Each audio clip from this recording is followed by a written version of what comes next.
This just in, authorities say they found the suspect in last Saturday's shooting at Brown University dead in a New Hampshire storage unit.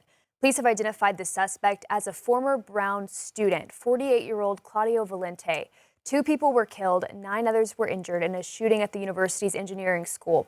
Officials say tips from the public led to the suspect's car, which then led them to Valente's location. Which led us to a car rental place in Massachusetts. Through that, the agents and their work as well were able to get us footage of this individual, as well as a copy of the agreement, which provided his real name. Police are also investigating the connection to a death of an MIT professor.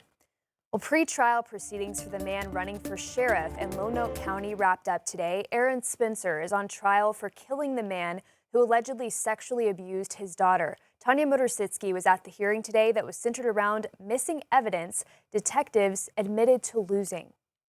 The focus during the last day of Aaron Spencer's pretrial hearing was not the gunfire or grief, but about what jurors may never get to see.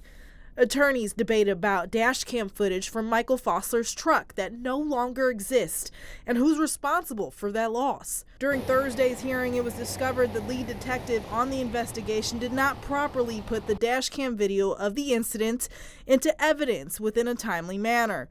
The investigator told attorneys he had it in his office, and it wasn't until a year later, just this past October, when the dash cam was properly submitted into evidence. Then earlier this month, the SD card for the dash cam was reported missing. The detective acknowledged the violation, telling the court he secured the card properly in the camera. Prosecution says the mistake on the detective's behalf was not in bad faith and there is not any Brady violation. While the defense says sound from the video would let us know what happened in real time.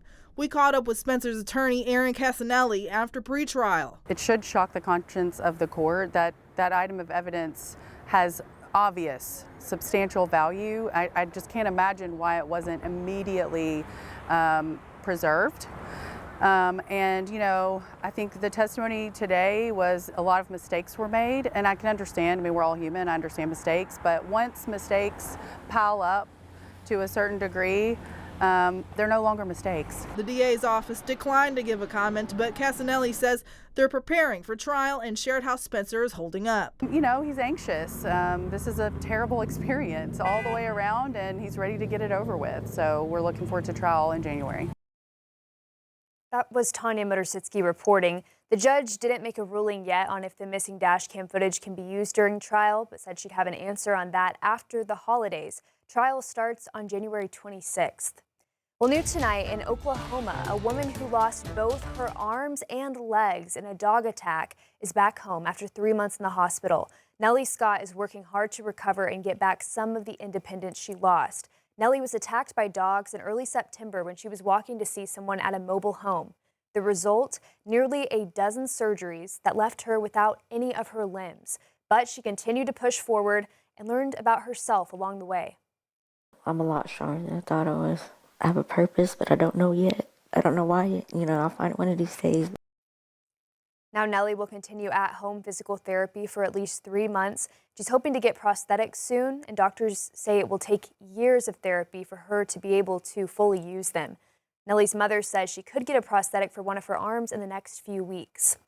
Well, at the Oklahoma State Capitol, the Attorney General released an official opinion on the dispute over prosecuting tribal members hunting and fishing on reservations without licenses. AG Gettner Drummond sided with the native tribes, saying federal law trumps Governor Kevin Stitt's directive.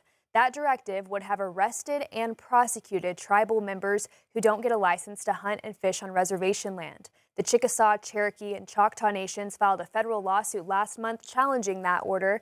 The opinion is binding on state and local officials unless it's overturned by a court.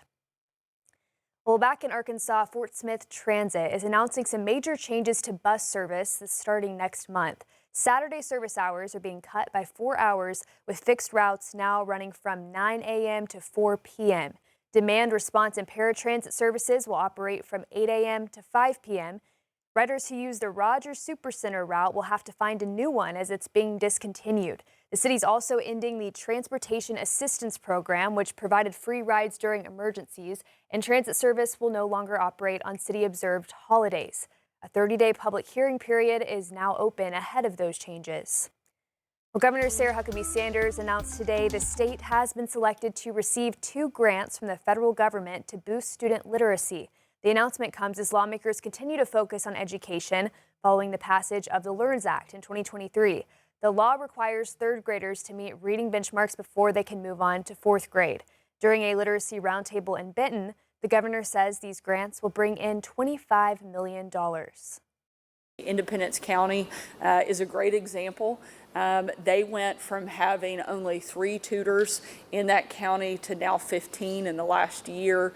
They went from having around a 3 to 5% participation rate in the tutoring programs to 90% participation rate. According to the state's Department of Education Data Center, 9 schools and districts in our viewing area are ranked in the lower 3rd for reading levels in statewide testing. It's not yet clear on how those grants will be distributed. Well, it was a good day to be a student at Jones Elementary in Springdale. The school held its 6th annual toy donation giveaway for its students. Principal Jill Jackson says the community stepped up more than ever this year to make this happen. Donations from the Rotary, toy companies, and Tyson Foods helped make sure students went home with something special this Christmas. We truly have a school family here, and so and our parents, they work hard. We have parents that work multiple shifts, and so this is our students' Christmas, and so we work to provide our students things to take home for their families for Christmas. We had our Santa shop earlier this week, and we helped our students wrap gifts for their families.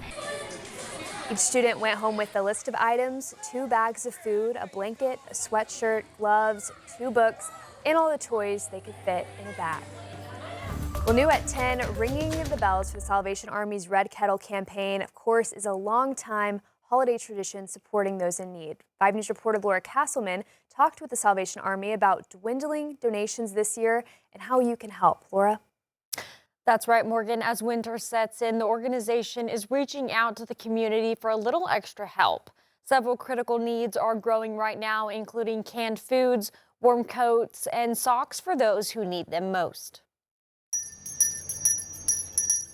Bentonville Mayor Stephanie Orman joined other community leaders from across Northwest Arkansas to ring the bells for a cause. It's so much fun to just talk to people. We have a great community. Mayor Orman says it may turn into a friendly challenge among local leaders, but ultimately it's for a good cause. Salvation Army does an incredible job with just helping our community here.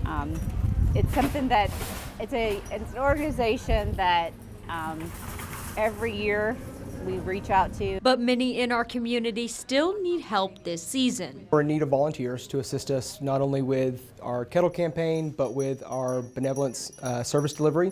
Whether it's helping serve meals in Salvation Army shelters or supporting their food pantries, the Salvation Army really needs volunteers to lend a hand. And the Salvation Army says kettle donations have been going down. The problem is that the public isn't going into these places as often with the opportunity to purchase things online.